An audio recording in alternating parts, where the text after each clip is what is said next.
Agartala rail স্টেশনে আবারও গোপন খবরের ভিত্তিতে জিআরপি থানার পুলিশ এবং আরপিএফ মিলে উদ্ধার করেছে প্রচুর পরিমাণে গাঁজা। এই ঘটনায় একজনকে গ্রেফতারও করা হয়েছে। রেল পুলিশ জানিয়েছে, রেল স্টেশনে অভিযুক্ত ব্যক্তিকে তল্লাশি করে 12 কেজি 400 গ্রাম গাঁজা পাওয়া গেছে। এগুলি 6টি ব্যাগে রাজ্যের বাইরে নিয়ে যাওয়ার চেষ্টা করেছিল অভিযুক্ত যুবক রাহুল দাস। তার বাড়ি আমতলী থানাধীন মহেশখলায়। তার বিরুদ্ধে জিআরপি থানাতে একটি এনডিপিএস ধারায় মামলা নেওয়া হয়েছে। জিআরপি থানার পুলিশ তাকে জোরালোভাবে জিজ্ঞাসাবাদ চালিয়ে যাচ্ছে। গাঁজাগুলি সে বহির্রাজ্যের ট্রেনে পিট করতে চেয়েছিল।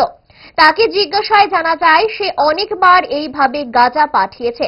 তাদের একটা বড় গ্যাং রয়েছে আগরতলা রেল স্টেশনের আশেপাশে এবং যে কোনো সময় গ্রেফতার হতে পারে এই নেশা কারবারির রাঘব বোয়ালরা। আমাদের আগরতলা জিআরপি থানাতে এনডিপিএস কেস নেওয়া হয়েছে এবং এটার মধ্যে আমরা জয়েন্টলি অপারেশন করেছি আগরতলা আরপিএফ এবং আগরতলা জিআরপিএফ। তো ওনার নাম জিজ্ঞেস করলে রাহুল দাস। ওনার বাড়ি লোকালি এমনিতে মহেশখলা বাড়ি, আমতলী থানার অন্তর্গত। তো উনি অ্যাকচুয়ালি এই যে বাইরের দূরপাল্লার যে ট্রেনগুলি আছে, বিশেষ করে কুয়া, দেওঘর বা এলটিটি যেগুলি মুম্বাই যায়, এগুলি মানে যখন পিটিং হয়, এগুলি মানে যখন আসার পর এগুলি সাফ সাফাই হয়, তো ওই সময় সে ওই গাঁজা মানে 10 কেজি 12 কেজি এরকম করে ফিট করে দেয় আর কি।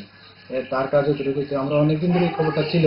তো কালকে আমরা ওকে মানে রেড হ্যান্ড করেছি, আমরা ধরতে পেরেছি এবং সেও গতকালকে একটা পিট্টু ব্যাগ নিয়ে আসে এবং এটার ভর্তি 6টা প্যাকেট ছিল। তো ওইগুলি কুয়া যে বা দেওঘর ওইটির মধ্যে সে একটা হাইটের জায়গাতে লুকানোর মানে চেষ্টা করেছিল।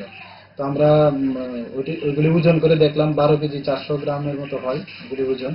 তো আমরা গতকালকে আগরতলা জিআরপি থানাতে ওনার এগেনস্টে একটা এনডিপিএস মামলা নেওয়া হয়েছে। তো আজকে আমরা ওনাকেও মহামান্য আদালতে প্রেরণ করছি এবং জুডিশিয়াল রিমান্ড চাচ্ছি, যাতে আরো ইন্টারোগেশন করা যায় এবং আশা করি ওর থেকে আরো অনেক কিছু বেরিয়ে আসবে, কে বা কারা ওর সঙ্গে যুক্ত আছে এবং যারা যুক্ত আছে আমরা অবশ্যই তাদের এগেনস্টে লফুল অ্যাকশন নেব।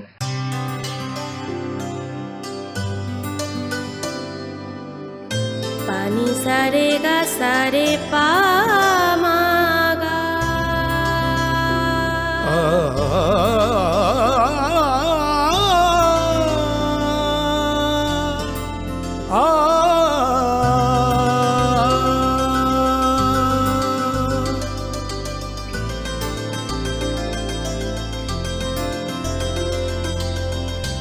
স্বর্ণকমল জুয়েলার্স, আপনার চেয়ে আপন।